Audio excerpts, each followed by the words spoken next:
Welcome to our channel. Hydraa సంబంధించి తెలంగాణ వ్యాప్తంగా రాష్ట్ర వ్యాప్తంగా ఒక సంచలనంగా మారింది. దాని కోవలనే 10 మంది బడా నాయకుల పేర్లు చెప్తూ పేదల పొట్ట కొడుతున్నట్టు కూడా హైడ్రా కనబడతా ఉంది. అటు ఎంపీ ఈటెల రాజేందర్, డికే అరుణ కూడా ఇదే విషయాన్ని వెల్లడించడం కూడా జరిగింది. కేవలం ఒక 10-15 మంది పెద్దల రాజకీయ నాయకుల పేర్లు చెప్పి వాళ్ళకు నోటీసులు ఇవ్వడం, దాంట్లో కింది భాగంలో పేదల పొట్ట కొడుతుంది హైడ్రా అనేది కూడా విమర్శల పాలవుతోంది. నిన్న మహబూబ్ నగర్ సంబంధించి క్రిస్టియన్పల్లిలో జరిగిన ఘటనే దాదాపు 70 ఇండ్లను హైడ్రా కూల్చివేయడం కూడా జరిగింది. అయితే ఇవన్నీ హైడ్రా నిన్న ఎంతో అటు ఈ మహబూబ్ నగర్ జిల్లాకు సంబంధించే కాదు, యావత్ తెలంగాణ జిల్లాలో కూడా భయభ్రాంతులకు గురి చేస్తూ ఉంది సామాన్యులు. ఎందుకంటే సామాన్యుడు రూపాయి కూడబెట్టి తిని చాలా జీతాలతో రూపాయి కూడబెట్టి ఎంతో చిన్న చిత్కగా కట్టుకున్న ఇల్లుని అమాంతం కూల్చివేయడం చాలా దారుణమైన ఘటన. నిన్న మహబూబ్ నగర్ విజువల్స్ చూస్తే మన కన్నీళ్ళు కూడా ఆగవు. కనీసం టైం కూడా లోపల నుంచి బయటికి రావడానికి టైం కూడా ఇవ్వకుండా అధికారులు దీన్ని కూల్చే ప్రయత్నం చేస్తారు.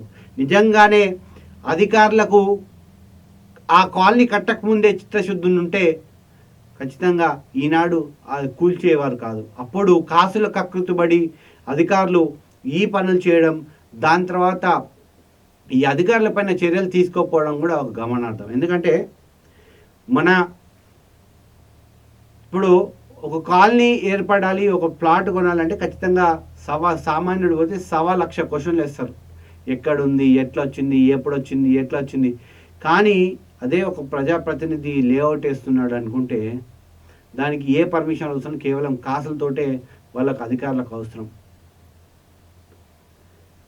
వీళ్ళపైన చర్యలు తీసుకోరా అంటే తూతూ మంత్రంగానే, అంటే అధికారులు వాళ్ళు ఇష్టానుసారంగా, ఎందుకంటే ప్రభుత్వం 5 సంవత్సరాలు ఉంటుంది, పోతుంది, మళ్ళీ కొత్త ప్రభుత్వం వస్తుంది.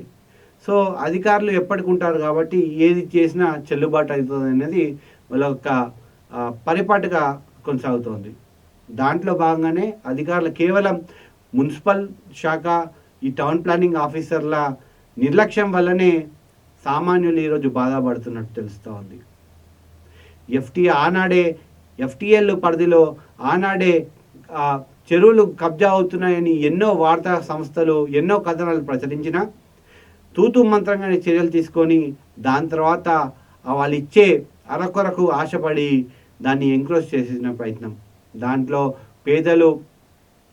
పేదలు కూడబెట్టిన డబ్బులతో ప్లాట్లు కొన్ని ఇల్లు కడితే ఈరోజు కూల్చే ప్రయత్నంలో హైడ్రా ఉన్నట్టు కూడా తెలుస్తూ ఉంది. సో ఒక్కసారి మనం పక్క బాక్స్లో విజువల్స్ చూస్తూ ఉంటే నాకైతే చాలా ఘోరం అనిపించింది. ఎందుకంటే రూపాయి కూడబెట్టిన డబ్బులు ఒక గుగ్గిపాలు అయిపోయినట్టు చెల్లాచెదరంగా పడిపోయాయి. ఇదే విషయమై అటు ప్రతిపక్షాలు కూడా మీది ఏదో బడా బాబులను ఒక 5 మంది 6 మందిని చూపెట్టి కింది స్థాయి అంటే సామాన్యుల కూల్చివేస్తామంటే ఊరుకోబోమని కూడా ప్రతిపక్షాలు ఇటు వెండగడుతున్నాయి. నిన్న హైడ్రాపై మరియు సీఎం రేవంత్ రెడ్డిపై కూడా మన హైకోర్టు మొట్టికాయలు కూడా వేయడం జరిగింది. దీంట్లో దిద్దుబాటు చర్యల్లో హైడ్రాని ఒక పవర్ఫుల్గా తయారు చేయడానికి కూడా క్యాబినెట్ నిర్ణయం తీసుకున్నట్టు కూడా తెలుస్తూ ఉంది.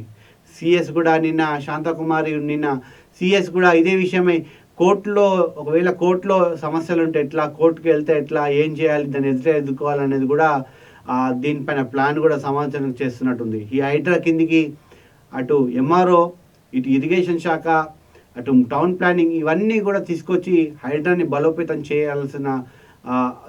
చేయాలని కూడా రేవంత్ సర్కార్ ఆలోచించే విధంగా ఉంది. కానీ ఏది ఏమైనప్పటికీ కూడా పేదల జోలికి పోకుండా పెత్తందారులు ఎవరైతే ఉంటారో నిజంగానే ఆక్రమించినట్టయితే దాన్ని కూలగొట్టే ప్రయత్నంలో అయితే హైడ్రా ఉండాలని కూడా కోరుకుంటోంది. సో ఇప్పటికైనా మహబూబ్ నగర్ ఘటనకు సంబంధించి ప్రభుత్వం ఖచ్చితంగా వాళ్ళకు ఆర్థిక సాయం చేయాలని కూడా మన తెలంగాణ టీవీ కోరుకుంటుంది. ధన్యవాదాలు. ఇది ఇవాల్టి స్పెషల్ స్టోరీ. మరొక స్టోరీతో మీ ముందుకు వస్తాం. Thank you.